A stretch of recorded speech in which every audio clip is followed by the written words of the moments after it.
Assalamualaikum warahmatullahi wabarakatuh. Saya terima kasih sekali untuk silaturahmi siang hari ini. Saya tidak bisa menyebut satu persatu bapak-bapak, para profesor, para senior, para tokoh di kedokteran.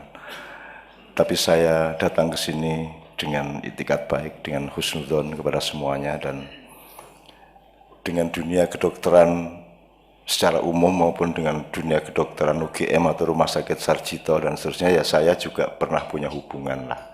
Jadi pintu saya ke dunia medis itu ya Mas Edot ini. Jadi saya merasa aman di dunia karena aku sono Edot lah. Loro piye-piye aku gare WA kan gitu. Alhamdulillah saya tidak pernah sakit itu masalahnya. Tidak tahu Tuhan ini kenapa sama saya. Karena saya memang disuruh macam-macam, jadi dia tanggung jawab. Jadi tadi saya ngobrol sama beliau, itu Cak, kunci supaya punya energi itu bagaimana? Loh, saya tidak punya energi, saya itu cuma bagian dari distribusi kuwatullah, distribusi energinya Allah. Itu tapi itu nantilah keduguran ngono-ngono kuwi. Gini aja, kita mulai dari ini Mas Edot ya. Saya pernah dimasukkan radiologi di tes radiologi di Sarjito, dan hasilnya saya itu kelak saya ketahui bahwa sebenarnya saya itu meninggal, jatahnya tinggal 3,5 bulan lagi secara medis ya, karena saya mengalami sakit yang luar biasa pada waktu itu. Loh, katanya tidak pernah sakit. Enggak sakit saya. Arep mati ya. Arep mati. Tapi saya tidak pernah geledak, saya tidak pernah opnam, saya tidak pernah merasa sakit. Saya selalu kerja, saya selalu keliling kemana-mana. Bahwa di panggung saya pingsan itu kan urusan lain kan itu. Ning pokoknya aku terus, aku loro karo ora loro kuwi kita salah sangka saja gitu. Tapi dimulai sekarang ini Mas Edot ya. Saya ingin merayakan hari ini dulu ya pertama. Ini sawalan kedokteran ini kan saya seneng tuh gini. Jane nggak ada hubungannya loh. Fakultas Kedokteran, Universitas Modern, sawalan ini nggak ada hubungannya. Ini nyenengke tenan. Jadi ini kan sumbernya filsafat Yunani kuno. Kemudian ada modernitas, ada renaissance, kemudian ada universitas ya. Jurusan kita bukan Mesir kuno, bukan Cina kuno, bukan Jawa kuno, tapi Yunani kuno. Kemudian seluruh disiplin keilmuan, spektrumnya, metodologinya kan juga dari Yunani. Maka jadilah Universitas UGM yang tidak ada hubungannya sama Gajah Mada itu. Sing ora cetok ya. Wis ora apa-apa, Indonesia iki ting pating pecotot cangkeme sebenarnya. Oke. Sebenarnya tidak ada hubungannya pembelajaran akademis kedokteran dengan sawalan. Sawalan itu pun hanya ada di Indonesia. Jadi kita mulai harus berpikir agak detail. Jadi kalau Idul Fitri itu agama, tapi kalau sawalan itu budaya. Misalnya gitu. Jadi kalau sholatnya 5 rokaat-rokaatnya, bacaannya itu agama, tapi kalau sajadahnya, sarungnya itu budaya. Kan gitu. Idul Fitrinya agama, sawalannya budaya. Apa yang lainnya kan ada beda antara api dengan panasnya, antara gula karo legine, antara air dengan ombaknya. Nah, kita ini bertengkar di Indonesia karena tidak bisa mengurai antara gula dengan manis, antara lombok dengan pedas. Maka kita sekarang ini sawalan ini bukan ajaran agama, tapi tidak apa-apa. Tidak semua itu harus ajaran agama. Asal tidak ada larangannya boleh dilakukan, itu namanya ibadah muamalah.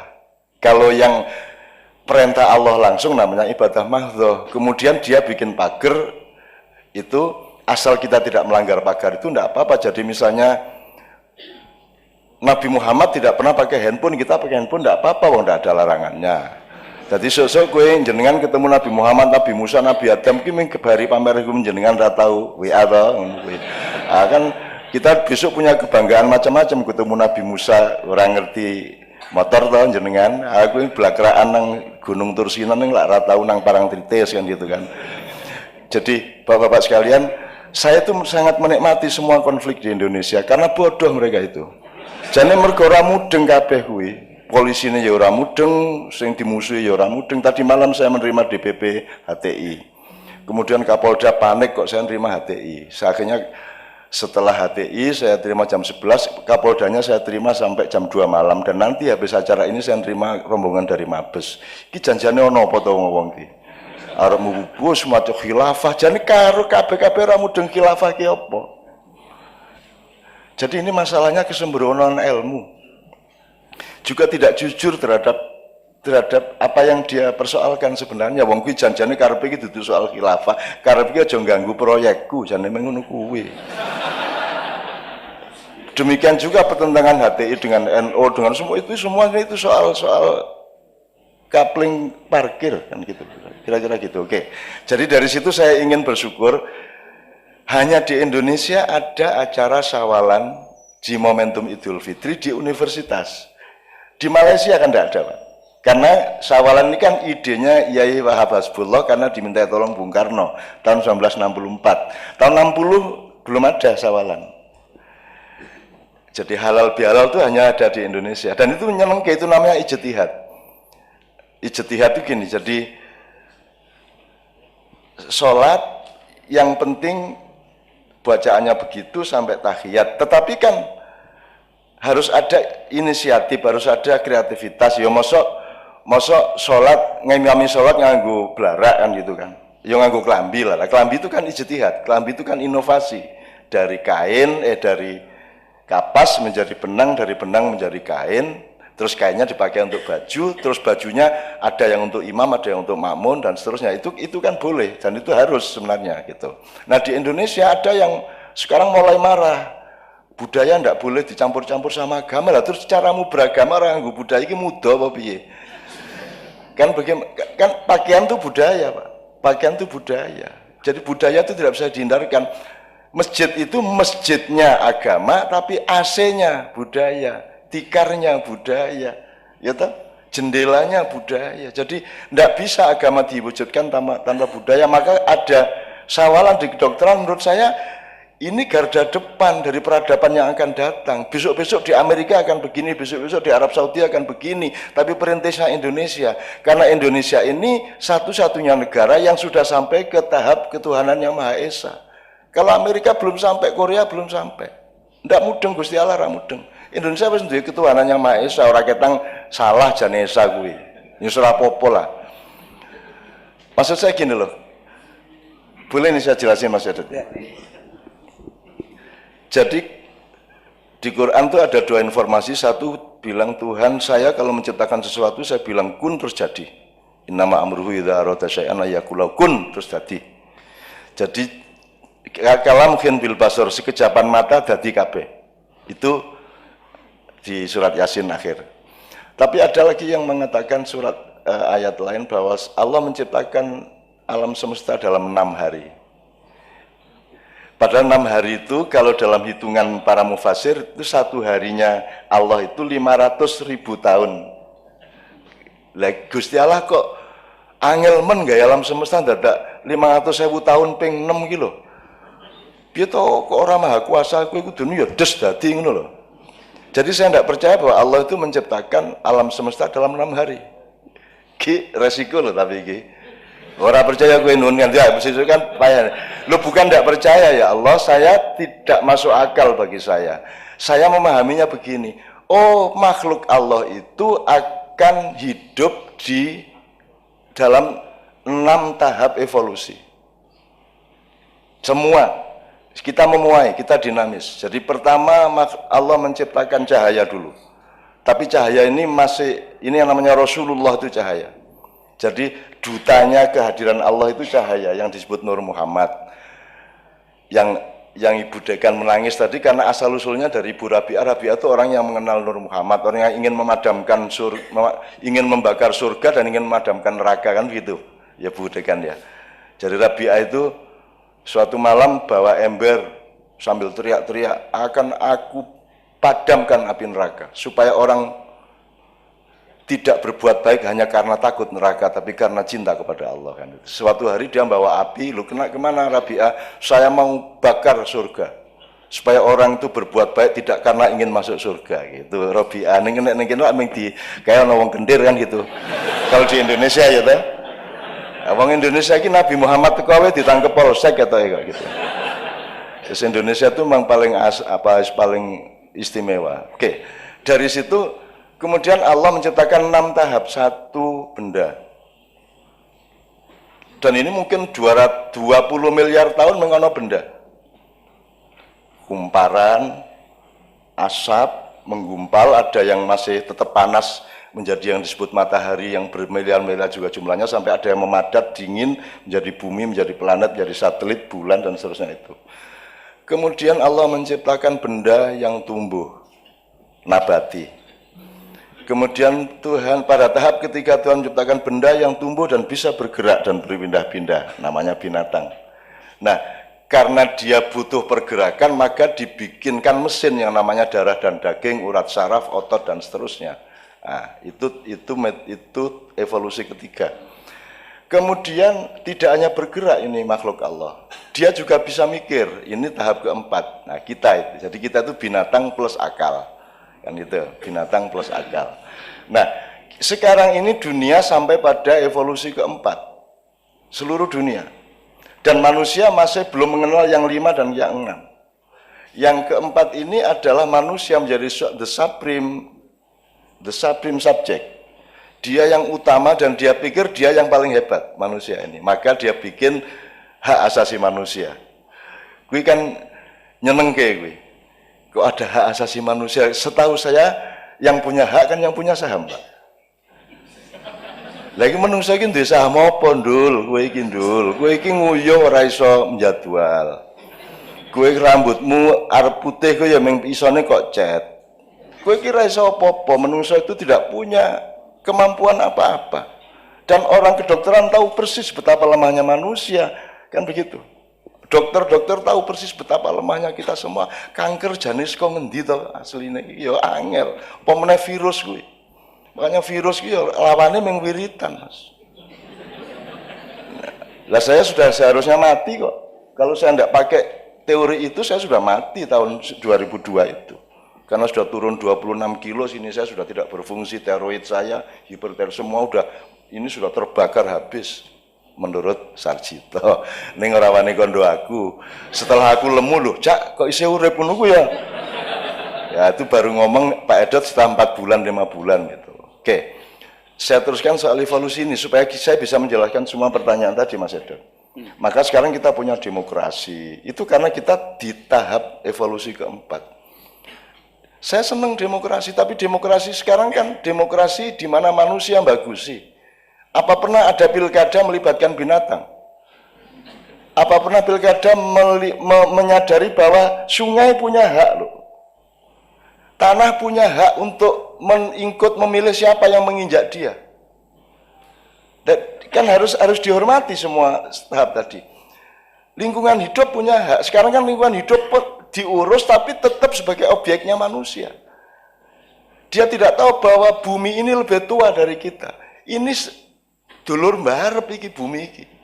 Dulur mbarep kita itu junior. Junior petita-petiti. Ngatur iki waktu pilkada, waktu pilpres ndak tanya lagi sama alam, ndak tanya sama laut, ndak tanya sama lu piye carane tanya laut. Lho mulane sinau kowe. Jembagusi menungso iki. Tapi Indonesia sudah maju setengah langkah, sudah punya ketuhanan yang Maha Esa. Berarti sudah ada Tuhan nih. Kalau di Amerika kan belum ada. Manusia Tuhannya. Kalau di sini Tuhan yang Maha Esa, meskipun itu salah jadi. Nah Esa itu bukan satu. Esa itu satu, terusnya ada Dalawa, Tatlu, Apat, 5. Kalau Esa itu ada duanya. Satu ada duanya. Eka ada Dwi, ada Tri, ada Catur, ya Pak, ada Panca. Jadi ketuhanan bukan yang Maha Esa aslinya. Neng keliru rapopo. Indonesia keliru itu Tuhan memaafkan. Ora apa-apa iki cenra mudeng suwi menehan gitu kan. Mestinya ketuhanan yang Maha Tunggal. Kalau tunggal tidak ada duanya. Makanya Bhinneka Tunggal Ika juga kelebihan kata itu mestinya bina itu bahasa Sangsekerta. Kalau ika itu tunggal, ika dan tunggal itu bahasa Jawa kuno. Jadi itu campuran di Sutasoma, Karambutan Tular. Jadi sebenarnya bina itu bangunan, sama dengan bahasa Arab binaun itu bangunan. Nah, kalau n-nya 2 berarti banyak bangunan. Jadi banyak, ada bangunan Madura, ada bangunan Jawa, ada bangunan ini. Bina iko tunggal, ika itu bukan satu. Kasih tahu Pak Jokowi, jangan bilang mari kita jaga keikaan kita. Lu ika itu artinya bukan satu, ika itu artinya iko, kui, kae. Kita belajar bahasa yang namanya bina ika, kae, sing macem-macem kae tunggal. Itu loh sebenarnya aslinya. Bineka tunggal titik sebenarnya. Tapi yang gandeng yo waton.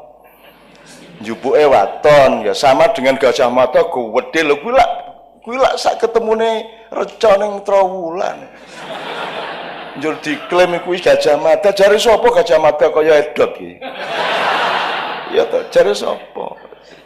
Kita tuh memang tapi untungnya Allah itu melihat hatimu, tidak melihat kebenaranmu. Kebenaran itu orang manusia tidak bisa menemukan kebenaran, maka jangan mempertengkarkan kebenaran.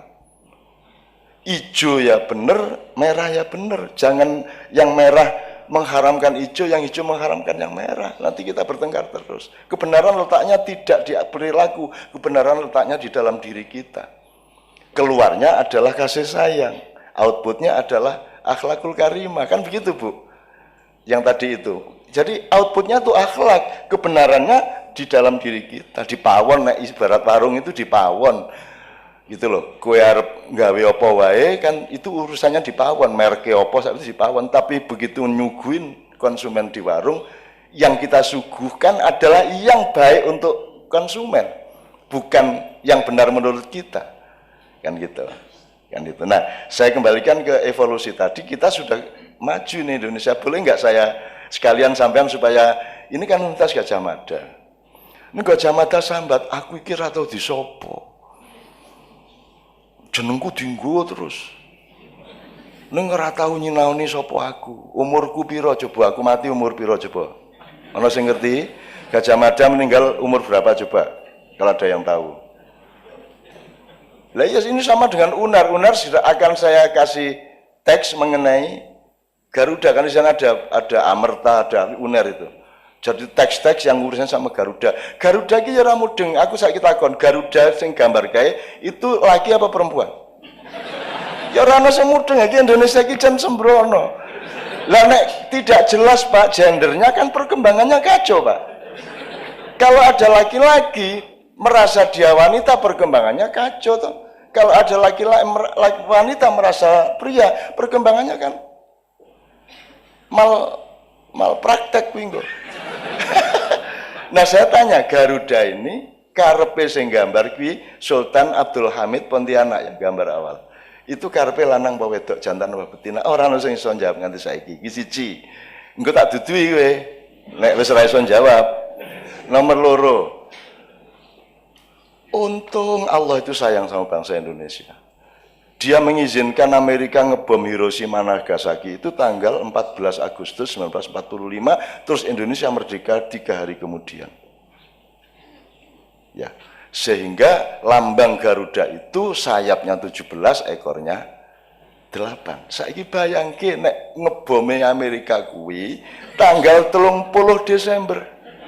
Terus kene merdeka 1 Januari ya Garudane lak ming siji ngene iki.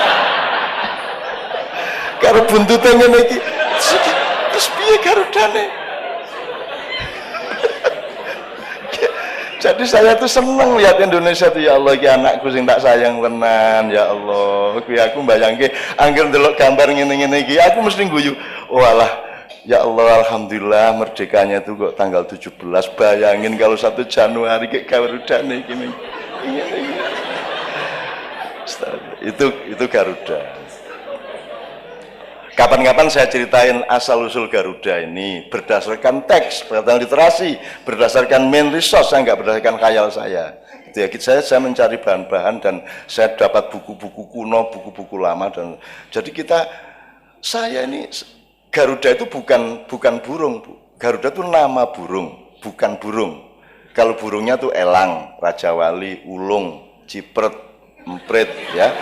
Namanya si elang ini namanya Garuda, yang ngasih nama ibunya. Ibunya ini dalam posisi dia dijajah oleh kakaknya sendiri. Kakaknya ini kerjasama sama naga, 44 jumlahnya, sekarang tinggal 9.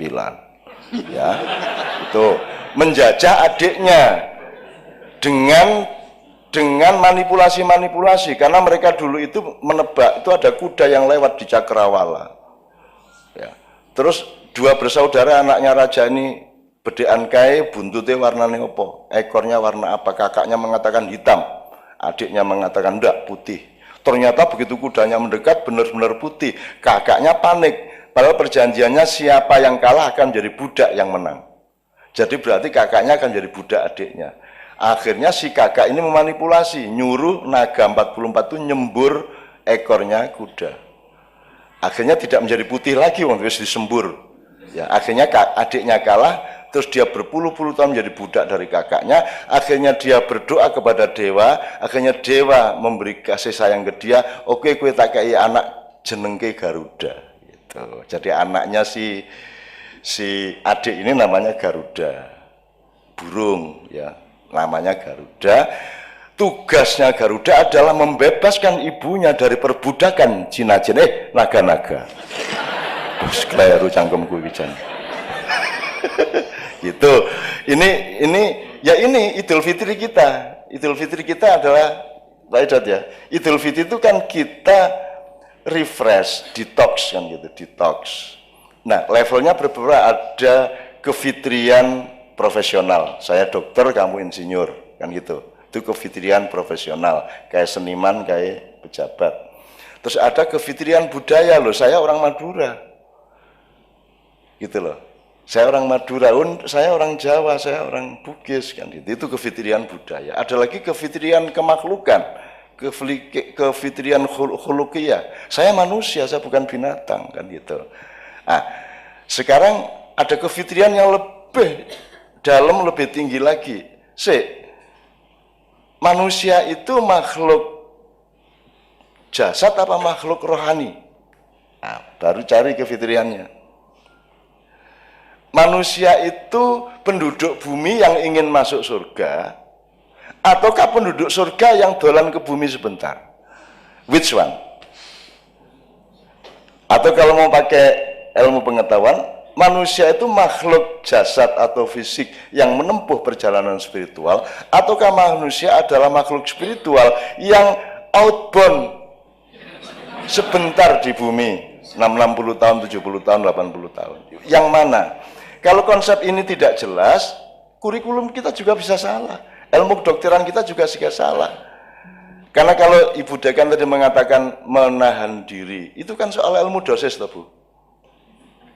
Ya toh Bu, hidup itu tidak boleh overdosis, harus menahan. Nah, nahan dirinya seberapa? Itu sebabnya kita kuliah kedokteran, supaya tahu persis, jangan under, jangan over. Pertama, kalau sudah jelas bendanya, substansinya, baru ada menahan diri itu dosis. Sebelumnya ada dosis, ada dosis dalam arti substansi. Rasa nganggo pil sing iki wae kan gitu ya. Iki engko rada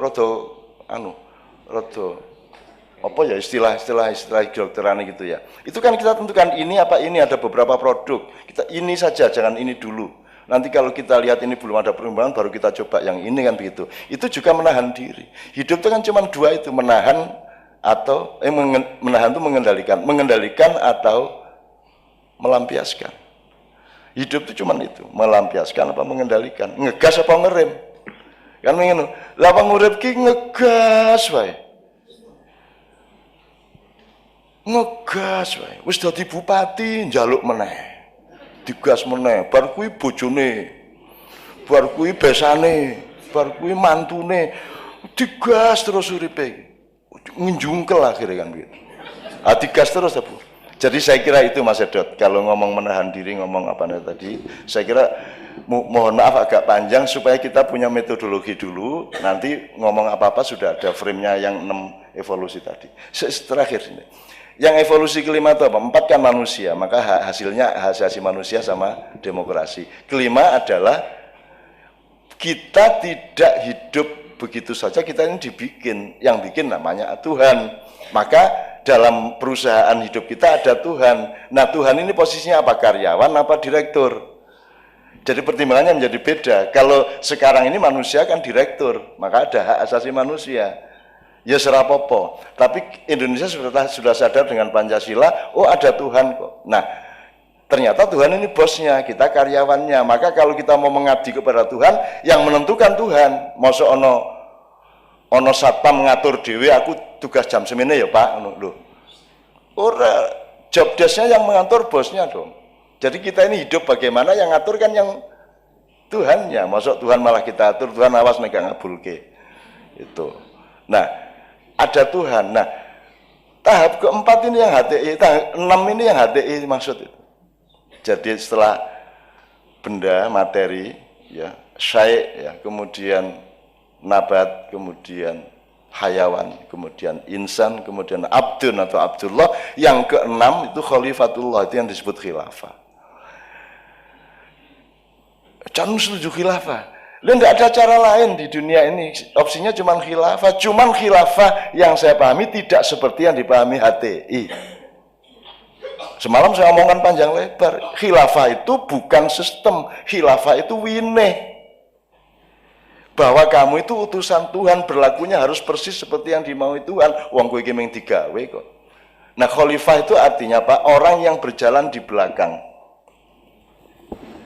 Jadi kalau ini yamin, iki yasir, iki amam, kalau ini khalf. Khalf itu buntuti. Jadi kita tuh buntuti kemauan Tuhan di belakang Tuhan dan Nabi Muhammad. Nah, khalifah adalah orang yang berjalan menjalankan segala sesuatu yang dikehendaki oleh Allah. Jadi semua orang tuh khalifah. Asal sampean mandi itu berarti sampean sudah khalifah. Jadi khalifah tidak harus negara. Khilafah itu winih tanduran di tanah tertentu tumbuh jadi kerajaan, di tanah lain tumbuh jadi republik, di tanah lain tumbuh jadi NKRI. Itu juga khilafah. Jadi NKRI ya khilafah. Pancasila itu juga khilafah. Pancasila tidak mungkin ada kalau tidak ambil dari nilai Islam. Dia pinjam 6 kata dari Islam. Pancasila itu adil, adab, wakil, musyawarah, rakyat, hikmat. Itu baru kata. Kalau substansinya semuanya ambil dari Islam. Jadi kalau Islam ditentangkan dengan Pancasila itu berarti bukan soal substansi tapi soal proyek. Dari 44 naga tadi itu. Gitu. Nah, jadi saya ingin teman-teman juga jangan mempertengkarkan khilafah, karena khilafah itu bukan barang jadi, dia itu pelok, ya, winih, benih. Nanti tumbuhnya kalau dia jadi kedelai, silakan bikin tempe atau mendoan. Kalau tumbuhnya nanti jagung, silakan bikin popcorn, kan begitu. Jadi khilafah atau bukan terus kalau Amerika Amerika sudah khilafah pada bidang tertentu. Hukum yang benar itu sudah memenuhi khilafah toh Bu. Hukum yang benar, pelajarannya benar, ilmu yang benar. Orang mandi itu sudah khilafah. Orang gelem nguyuh, gelem ngiseng itu khilafah. Karena itu syariat Allah. Syariat Allah itu sholat 5 waktu kan baru 14 abad. Sebelumnya 22 miliar tahun tidak ada syariat Allah seperti itu. Jadi syariat Allah itu lebih luas daripada syariat Islam. Kalau syariat Islam itu ibadah mahdhah sejak Nabi Muhammad. Tapi Nabi Isa tidak pernah loh sembahyang. Tidak pernah. Nabi Musa sembahyang tahajud itu tidak pernah. Tidak pernah. Nabi Yusuf itu tidak pernah jemuan. Jadi kalau ketemu di surga lah jenengan Nabi yang nggak tahu jemuan. Kan gitu. Jadi kita tuh jangan bodoh-bodoh amat. Bahwa yang disebut syariat Islam itu ya hukum alam itu syariat Islam. Gravitasi, angin mengalir ke tempat yang lebih kosong, air mengalir ke tempat yang lebih rendah, ya. Bahwa kalau api membakar yang dibakar akan terbakar. Bahwa kita kemudian mengukur air mendidih itu 100 derajat Celcius atau sekian Fahrenheit, ya, dan seterusnya. Itu hukum Allah. Tidak ada gedung yang tidak taat kepada hukum Allah. Kalau gedung ini tidak taat hukum Allah, yaitu gravitasi dan lain sebagainya, ambruk gedungnya. Jadi gedung ini khilafah. Nah, HTI harus tahu itu. Ojo njur khilafah ki ganteni RKI kok bubrah terus. Nah, mereka semalam enggak, Cak, saya enggak gitu. Ah ya wis nek ngono. Gitu. Itu ya Bapak sekalian. Mudah-mudahan di kedokteran ini kan di sini kan juga masuk angin Indonesia toh. Pertentangan di Indonesia dan di Jakarta kan ya masuk ke sini. Di sini ada yang pro Ahok, ada yang pro Anies. Ngaku wae, jan kabeh ya do ora duwe resistensi lah hubungannya Ahok karo Anies ki. Wong aku Anies teko 2 hari sebelum pemilihan dan setelah menang dia datang lagi dan dia bilang, "Nis kowe nek rene meneh syaratnya siji, aku mau nrimo kowe nek rene meneh." Apa Cak? Karo Ahok. Kowe rene meneh karo Ahok itu yang mesra, yang bahagia.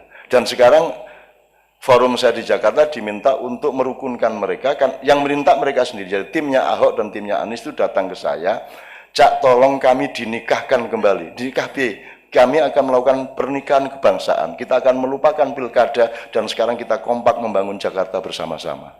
Tapi dukune kudu Cak Nun. Itu, ya, insya Allah kita lakukan nanti bulan Juli. Gitu, bulan Juli.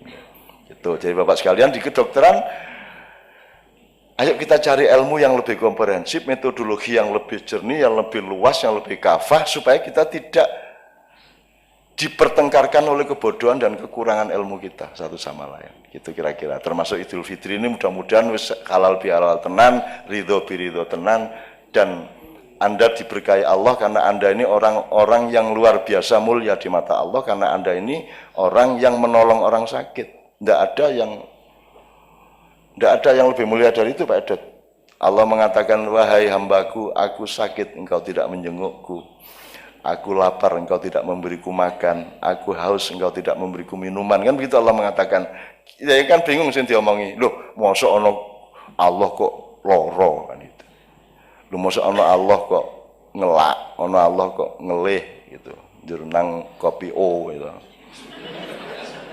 Terus Allah mengatakan, "Tidakkah engkau mengetahui itu si fulan, sahabatmu, saudaramu sama itu sedang sakit dan engkau tidak menjenguk dia. Aku ada pada hatinya, aku ada pada dia."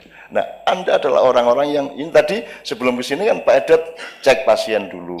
Dan saya itu tidak kuat jadi dokter Bapak-bapak sekalian. Anda itu hebat. Nah, aku ra kuat. Mesti kudu nesu terus. Iki piye to pemerintah ngono mesti aku. Iki piye iki ya?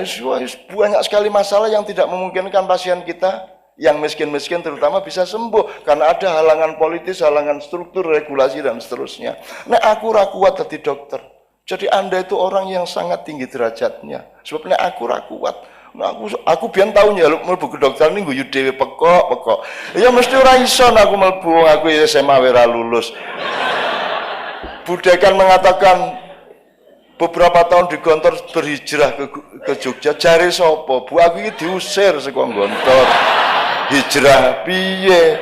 Diusir Itu pun saya masuk Jogja itu ndak sah kalau saya sampai jadi pejabat, nanti diungkit-ungkit sama musuh saya. Sebab saya itu ndak legal sekolah saya. Saya itu sekolah di SMP di Selatan Permata, di Lubuk Permata itu. Dulu ada SMP Tampungan di situ. Ya, kalau pagi SMP 2 Muhammadiyah Putri, kalau sore SMP 8 Muhammadiyah Tampungan, ndak pakai seragam, katokan entuk, mlebu entuk, ora mlebu entuk. Saya sekolah di situ. Dan saya bayar bal voli coba. Jadi saya itu ndak punya rapot SMP, wong saya dari pesantren, tapi saya dapat rapot SMP dari Jombang karena saya nyumbang net sama apa jenenge? Bal voli iki lho, njur aku digawani rapot iso mlebu SMP. Nah, SMP di sini kan tidak legal saya. Makanya sudah saya bakar semua yang ijazah itu. Ijazah saya mau tak bakar, SD tak bakar kabeh wis ra ijazah-ijazahan. Wis pokoke aku ngene iki, gelem ora gelem. Dan itu yang bikin Novia tertarik sama saya. Oke Bapak sekalian, saya nganut ini siang ini harus bagaimana, tapi jazakumullah khairul jaza. Anda semua orang-orang istimewa dan saya mohon Anda pertahankan keistimewaan di depan Allah, dan ketika Anda menangani pasien tolong jangan berpikir uang, itu aja saya mintanya. Karena uang pasti datang ke Anda. Berpikirnya akhlak dan kasih sayang. Pasti Anda mendapatkannya, tidak perlu minta. Kan gitu. Sama dengan guru, jadi ada 4 bidang, kesehatan, pendidikan, agama, kebudayaan. Tolong hati-hati terhadap kapitalisasinya kan gitu. Saya boleh nggak cerita tentang yang Cak Nun mau mati tadi?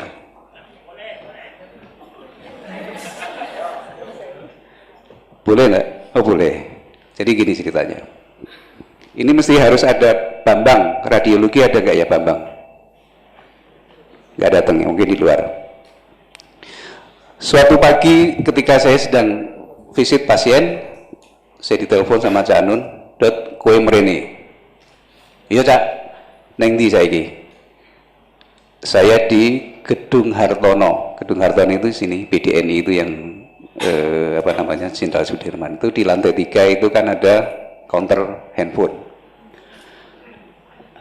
Aku di situ, ya. Kemudian aku ngeramuki pasien sih, habis itu saya ke situ. "Neng dijak, neng lantai 3. Saya muter lantai 3 itu, nggak ketemu sekali. Yang kedua nggak ketemu. Saya telepon, "Cak, neng di neng lantai 3. Udah aku muter ping pindho.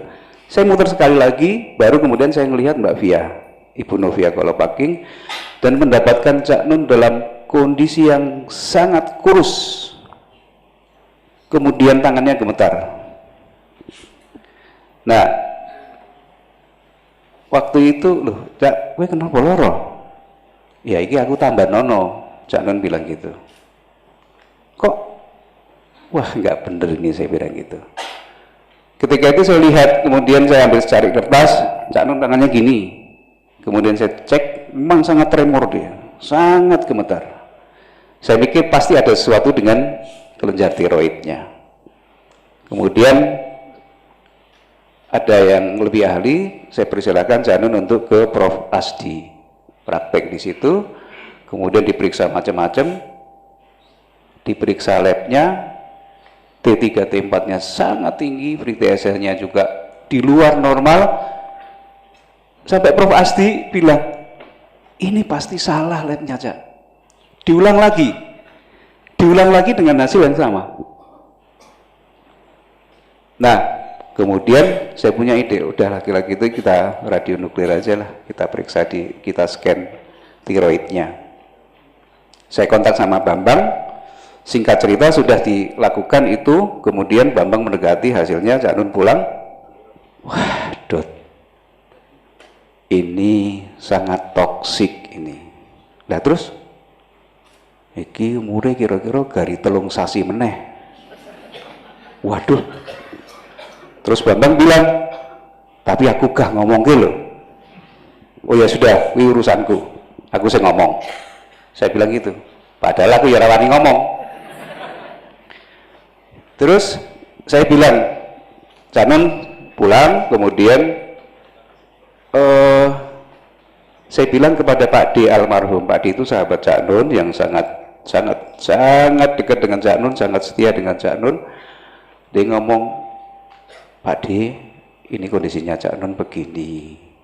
Kalau melihat dari medis, ini 3 bulan lagi umurnya." Waduh, Pak D juga pusing.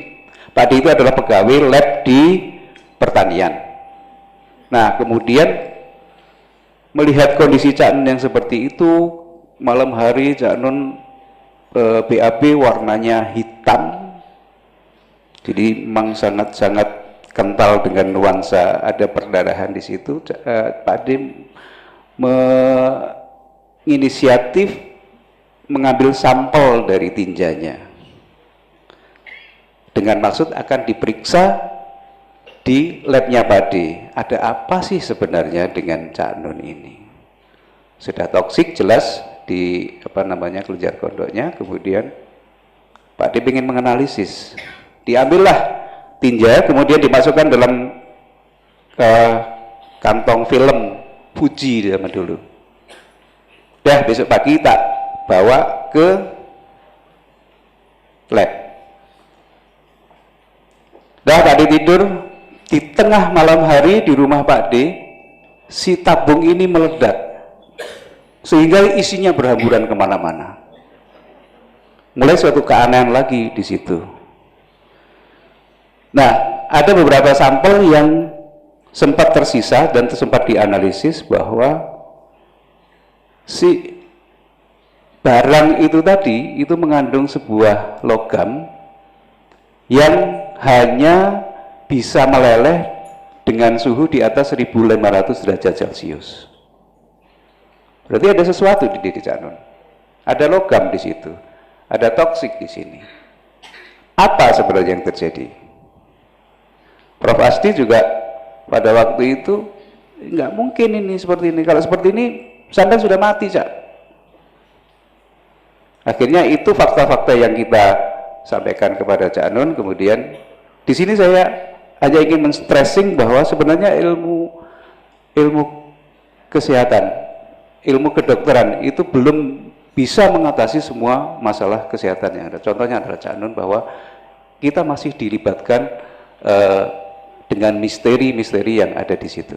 Dan akhirnya bahwa Cak Nun mengatasinya dengan cara yang lain yang apa namanya, yang nanti mungkin kalau berkenan Cak Nun cerita, kalau enggak ya akhirnya sembuh gitu aja lah. Dengan berbagai macam caranya. Iya. Mari tidak sampai sini, akhirnya sembuh gitu aja. Ya, ini karena terlanjur cerita, saya mohon izin dan minta maaf, ini diceritakan sebenarnya sudah 15 tahun yang lalu ya.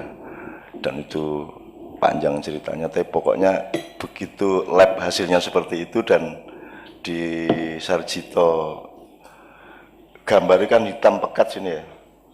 Jadi di leher ke bawah itu sudah ibaratnya wis bumi hangus sudah. Terus Mbak Fia ngomong, Mbok sudah, kan sudah jelas sekarang masalahnya, Mbok diatasi. Tuh. Karena saya itu tidak merasa sakit dan tidak pernah berhenti. Saya acara terus, keliling kemana-mana, saya pernah pingsan. Sampai saya dalam keadaan kurus itu saya pengajian di LPG Pinang. Di LPG Pinang itu siang-siang lagi, panas-panas, tremor, dan tengah jalan lagi, semaput. Jadi akhirnya langsung saudara, ini kayaknya saya harus pamit dulu, terus Allahumma sholli, saya terus berdoa, urung nganti walhamdulillahirabbil alamin aku wis hilang. Saya sudah pingsan, geblak. Tiba-tiba saya siuman itu ISIS kayak. Sejuk dan wah ini swarga ngendi ya ngono. Ya ada korden bagus, jendelanya bagus, hiasan-hiasan, ada buah-buahan, ada lukisan-lukisan bagus. Pokoknya ini kamar yang sangat elit, sangat indah di LPG Pinang padahal itu. Nah, iya. Terus di LPG Pinang, dan saya seingat saya tadi saya pingsan di LPG Pinang, kok tiba-tiba ada kamar sebagus begini. Nah, ketika saya sedang heran-heran, ada suara, kan saya berbaring, ada suara di belakang saya. Sampun skeco Cak, gitu, dari belakang saya. Kaget aku. Loh, kowe to Tom? Itu ternyata Tommy Soeharto. Jadi kamarnya Mas Tommy itu. Aduh, motor. Ternyata neng Cipinang ki ngono kuwi, mulane saya doakan Anda masuk sana. Nah, kamar apa kayak ngono.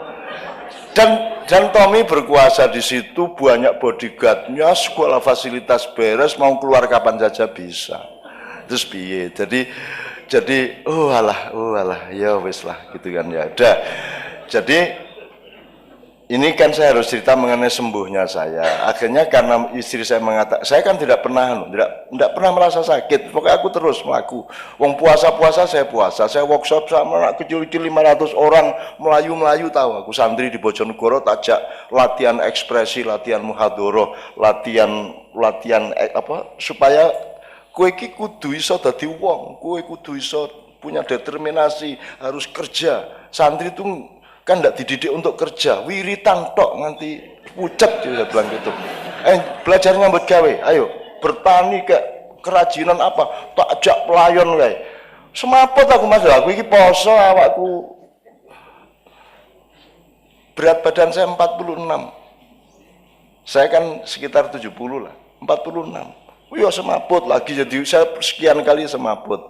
Terus akhirnya Mbak Fia mengatakan, kan sudah jelas, kan saya punya intel juga, saya selidiki ini ada apa, akhirnya sudah jelas semua masalahnya, dan semua sudah saya maafkan, saya tidak pernah marah, saya tidak pernah dendam, saya bersyukur kepada Allah, saya milik Allah. Akhirnya sudah malam itu saya melakukan upacara dan saya sembuh paginya, dan kemudian saya langsung gemuk ya, jatuh, wah aku lemu kae, begitu lemu loh, kak aku lemu iki, konco-konco loh, dah Cak, kue Jane atine kok isi urip ngono kita. Jan-jane ning ora wani ngomong ya, Dut ya. Kira-kira itu. Nah, Bapak-bapak sekalian, Anda saya kira juga tahu bahwa kesembuhan bukan milik dokter. Dokter adalah petugas ikhtiar, orang yang dengan ilmu mengupayakan pengobatan. Tapi sembuh milik Allah. Sebagaimana sakit juga milik Allah. Asal posisi kita di situ, maka ketidakmungkinan secara ilmu medis itu tidak sama dengan tidak sembuh, kan begitu. Bisa ada kesembuhan yang kita bisanya ajaib ngomongnya. Ya saya mengalami itu. Wong saya tuh cuman melakukan sesuatu yang radikal malam itu. Udah sembuh saya. Udah wis wani aku wis wani ngopo. Dan itu mendadak. Hanya cukup 1-2 jam malam itu, paginya saya sudah beres gitu. Nah, sampai hari ini saya belum pernah bercerita apa yang sampean lakukan dalam 1-2 jam itu. Ya, kapan-kapan harap meguru. Langsung disaut, wah, tak langsung tahu beliau. Percuma kalau ke depan suruh diam saja. Ya, ya memang. Kapan sampean mau rela menceritakan pada ini kan banyak dokter-dokter sing sok rumangsa iso nambani Cak. Nah, sampean rela untuk menceritakan yang 2 jam itu. Kapan?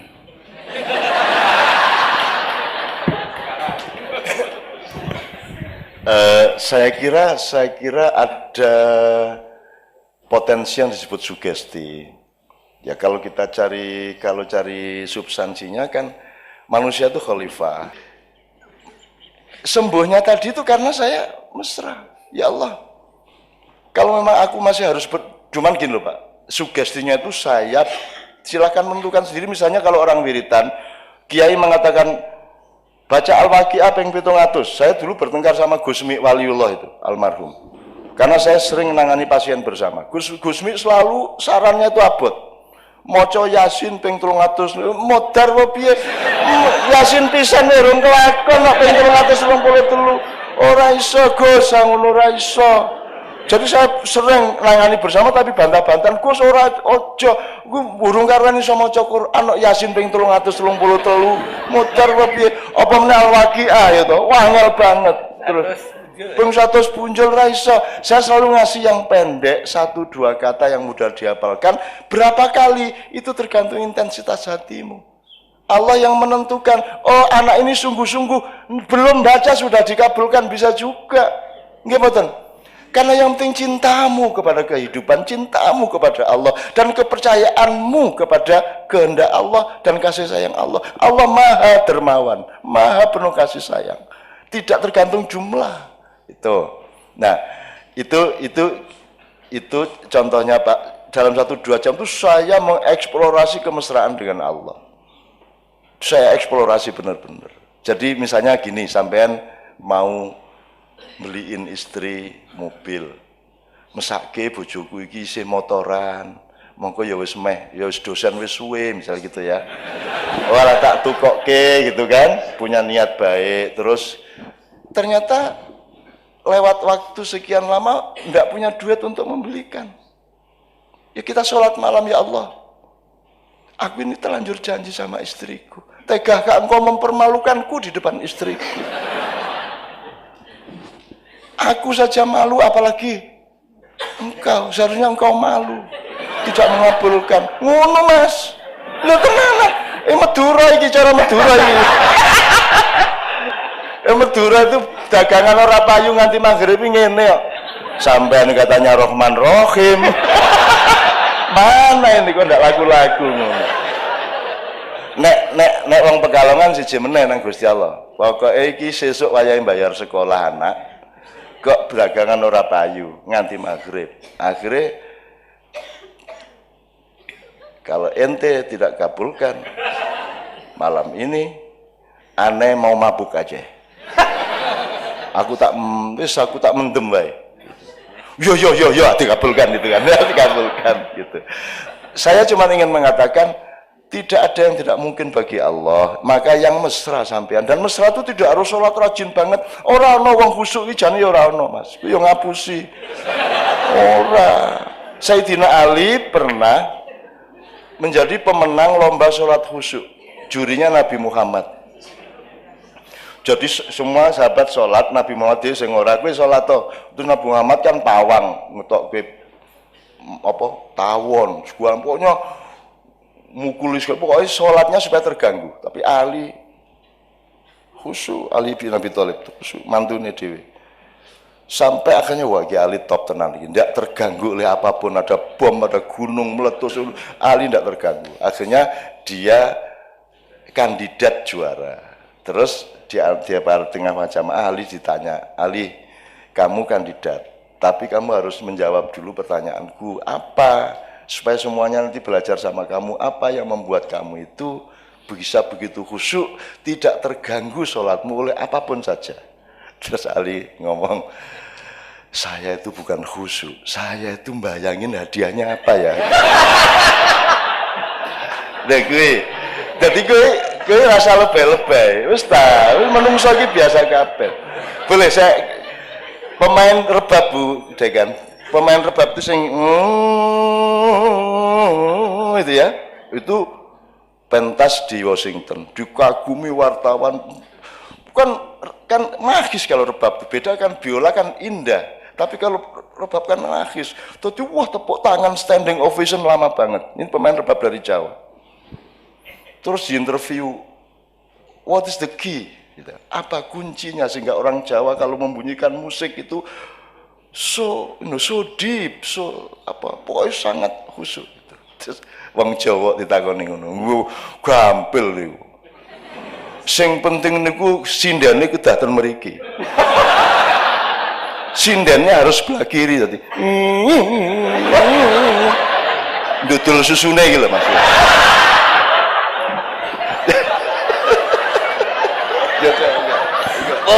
Saya tidak bisa menjawab secara empiris karena saya belum pernah mengalami itu.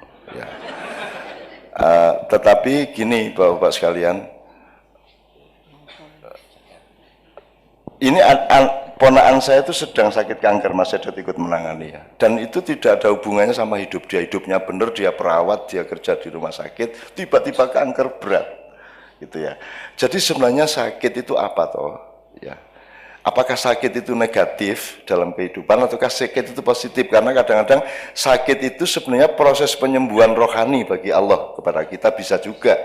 Nah, malaikat datang dan tidak datang itu kan, ya piye kuwi carane jawab pengaku ya oke.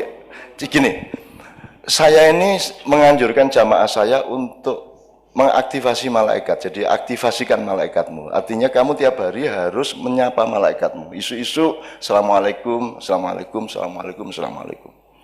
Tuh. Kita bisa lihat atau tidak itu juga tidak ada hubungannya dengan kehebatan. Hantu tidak ada yang berani sama kita meskipun kita tidak pernah bisa melihat dia. Saya ini harus ngusir hantu di banyak negara. Di Italia, di rumahnya Mussolini saya pernah ngusir hantu. Karena mereka nganggapnya saya tuh ngerti. Aku kira ngerti. Orang ngerti neng ya, karena dipaksa ya. Malam terakhir ya saya lakoni sama anak Kiai Kanjeng, tak parani kuwi kabeh dan aku nganggo cara universal. Kowe hantu Italia wani-wani karo hantu Jawa ngono aku. Rasa macam-macam kowe. Tak parani, tak sentak-sentak. Dan teman-teman pingsan-pingsan karena saya tuh ditawur sama makhluk-makhluk macam-macam di sana. Tapi saya tidak merasa, aku tidak bisa ndelok saya. Pokoknya aku teko tak paling gue rasa macam-macam ya. Iki konco-koncoku kabeh ning kene. Engko nek kowe macam-macam aku rene meneh ya. Rasa macam ayo. Ayo wani, ayo. Wani ngetokno aku tak tonyo tenan gitu. Jadi tidak pernah ada hantu berani menampakkan diri ke saya. Jin, rawani. Kalau ada orang kesurupan sebut nama saya. Aduh, ini serius sih. Pokoknya gue tak akan gak kecak dulu nek terus ngene gitu ya. Nanti ya wes terus rumah deh ya.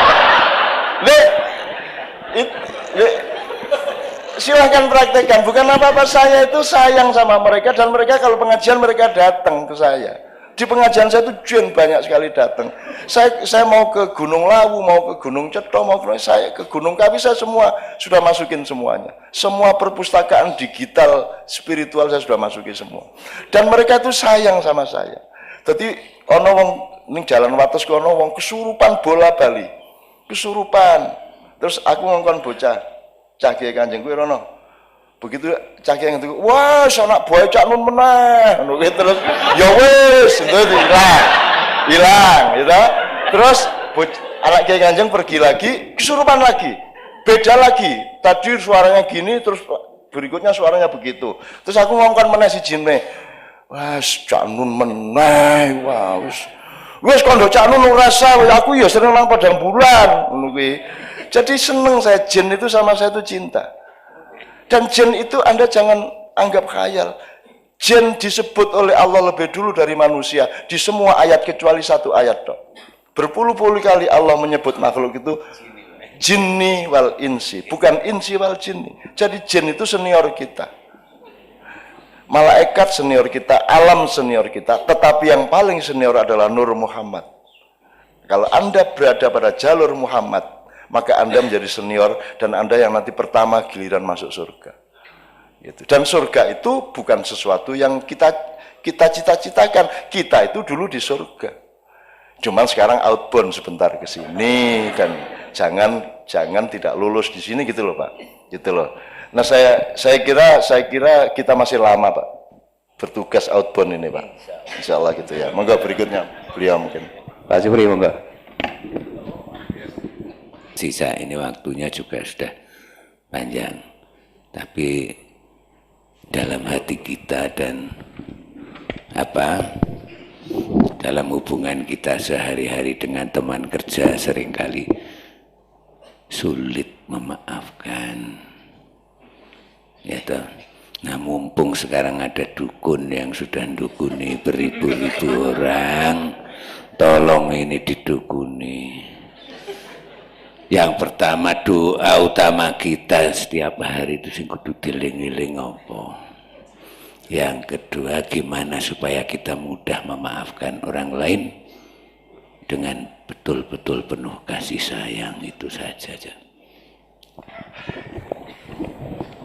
Oke. Memang secara dalam ilmu psikologi ya bukan ilmu saya. Dalam common sense psikologi kan ada 4 macam manusia. Ada orang yang sukar marah tapi mudah memaafkan. Yang kedua ada orang mudah marah, sukar memaafkan. Ada orang mudah marah, mudah memaafkan, dan ada orang sukar marah, sukar memaafkan. Tapi pokoknya ada 4 macam. Sama dengan kalau soal ilmu ada orang yang ngerti dan ngerti bahwa dia ngerti. Yang kedua orang ngerti tapi nggak ngerti kalau dia ngerti. Ini posisinya beda. Yang pertama belajarlah kepada dia karena dia ngerti dan ngerti bahwa dia ngerti. Yang kedua orang yang ngerti tapi tidak ngerti bahwa dia ngerti, bangunkan dia karena dia tertidur. Yang ketiga orang yang nggak ngerti tapi ngerti bahwa dia nggak ngerti, ya temanilah dia untuk berubah menjadi mengerti. Yang keempat ini yang mayoritas, orang yang tidak ngerti dan tidak ngerti bahwa dia tidak ngerti. Iki opsinya 3, tripnya 1 tinggalan, nomor 2 kaploken. Itu, ya itu monggo lah. Nah, kembali ke soal memaafkan tadi. Kesalahan dunia dakwah selama ini adalah menyuruh orang berbuat baik dan menegak-negakkan kebenaran. Maksud saya gini, kebenaran itu tidak untuk engkau pamerkan, kebenaran itu untuk bekal di dalam dirimu. Ya. Tapi keluarnya tadi saya kan, keluarnya itu harus akhlakul karimah, kelembutan, kasih sayang, keamanan bersama. Ada orang pincang, nggak usah kita sebut nang dicang.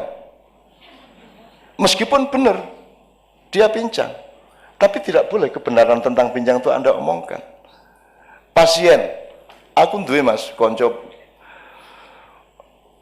Zaman biyen mulai ada apa kuwi jenenge usus buntu ki lho. Awal-awal kita kenal usus buntu ono koncoku wah loro kae wis nganti dijejuk-jejuk loro kan terus kita setengah mati melindungi dia. Waktu itu kita belum terbiasa ke dokter untuk mengatasi usus buntu, wong urung pati kenal apa kuwi lho. Pokoke loro ora karuan kae. Terus ana siji wong Aceh teko, koncoku juga teko. Ini satu di antara 7 penyakit yang mematikan ini.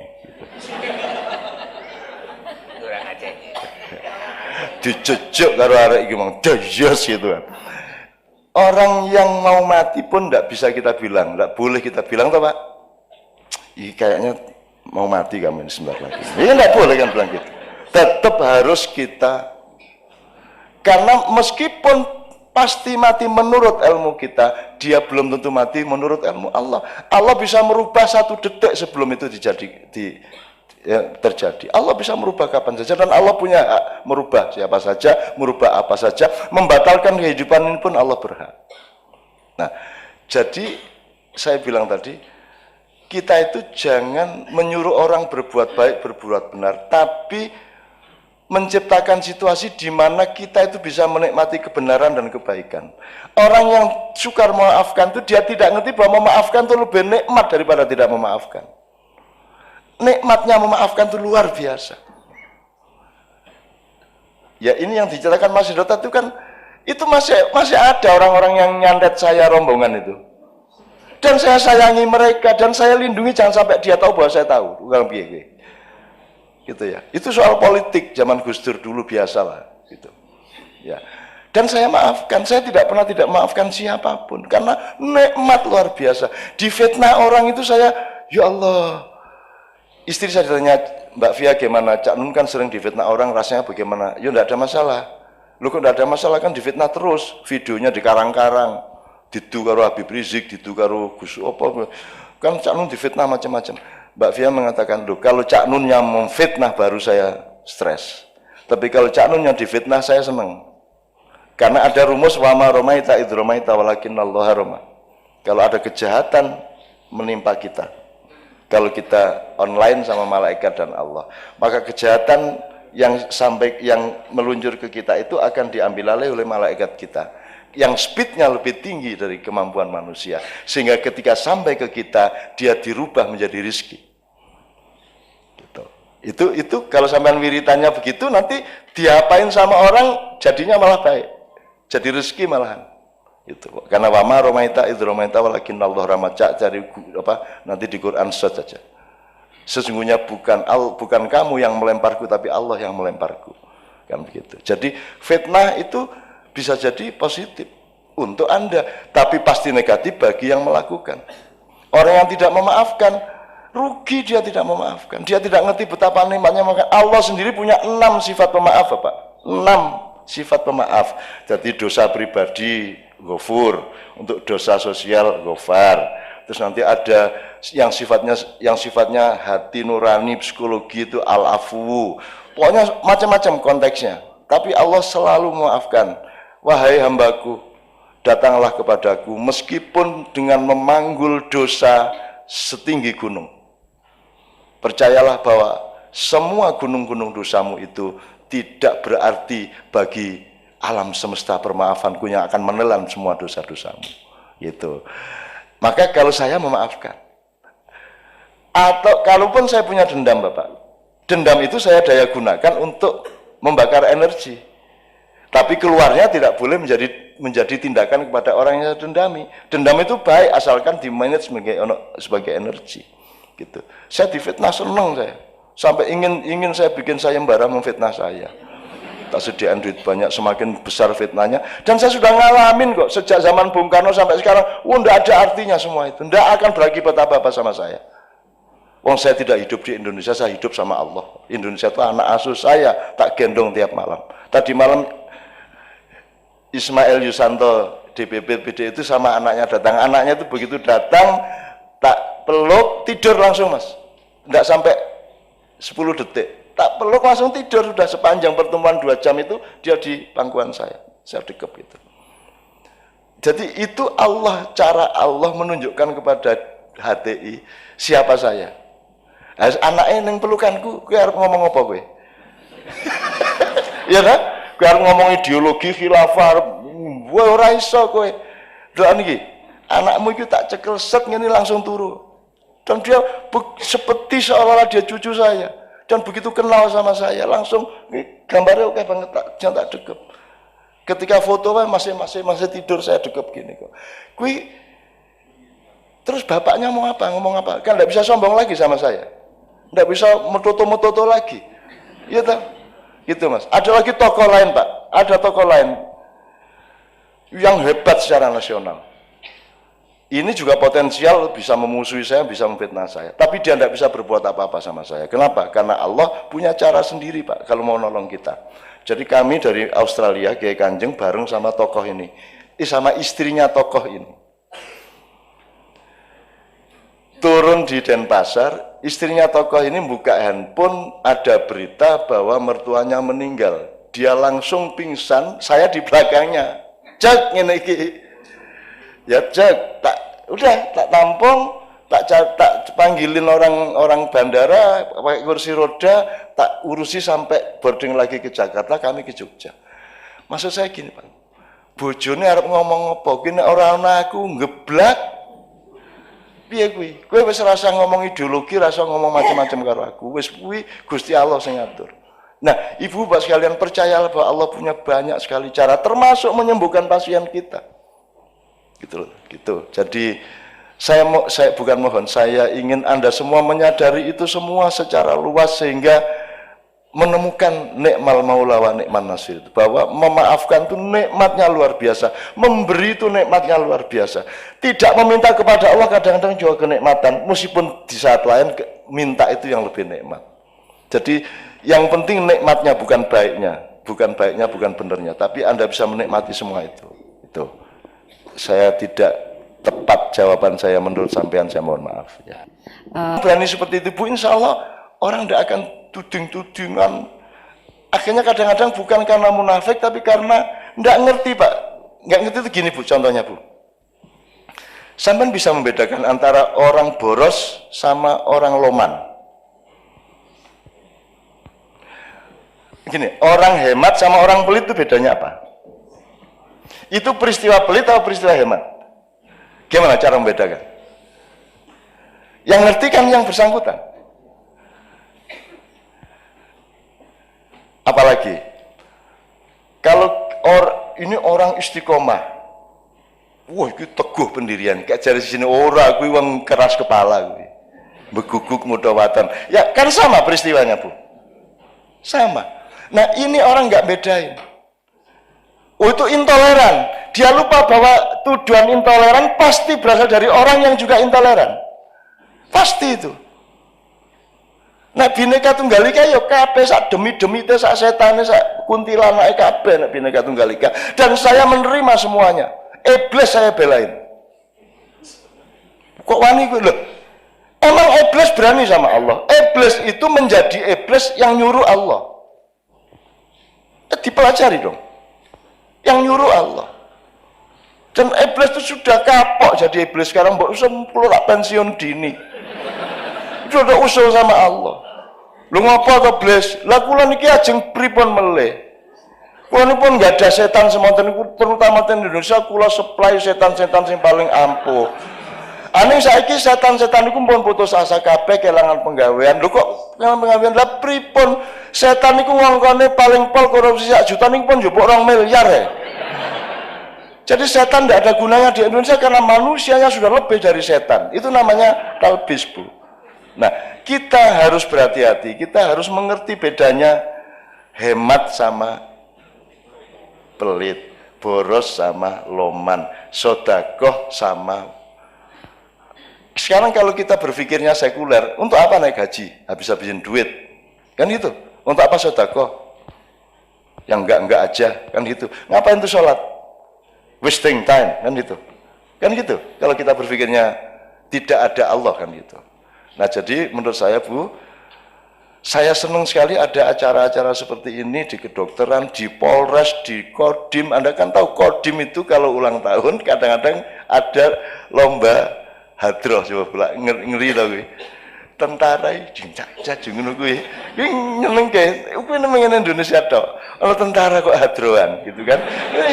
Ki nek orang Indonesia di Indonesia tuh ya Allah, ora iso diapa-apake. Itu Bapak sekalian. Wis kapusan dhewe karo wong Indonesia. Wong kaya sok ngapusi ya kok apusi kan gitu kan.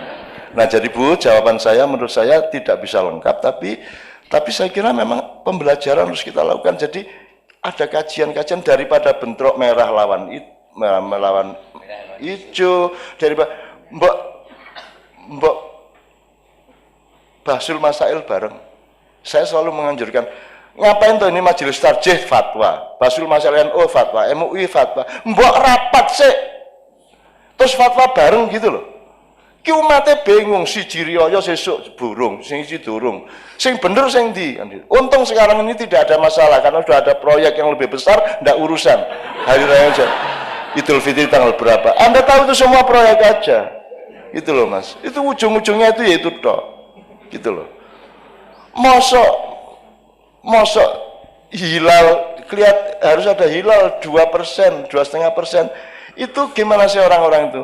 Itu dulu nggak ada ukuran 2%. Itu 2 derajat, nggak ada. Itu gini loh. Itu kan idiom namanya. Nanti kok edot kok urung ketok irunge gitu. Itu maksudnya kok belum kelihatan batang hidungnya, itu kan ungkapan, bukan kok kita cari hidungnya edot bener ya enggak.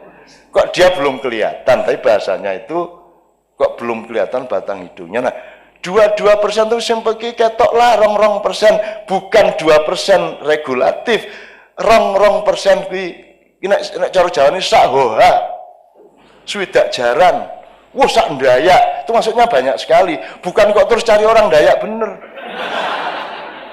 Banyak fikih yang diciptakan berdasarkan kesalahpahaman kata seperti itu, sebenarnya itu idiom dan misalnya Lailatul Qadri khairum min alfi syahrin, ya.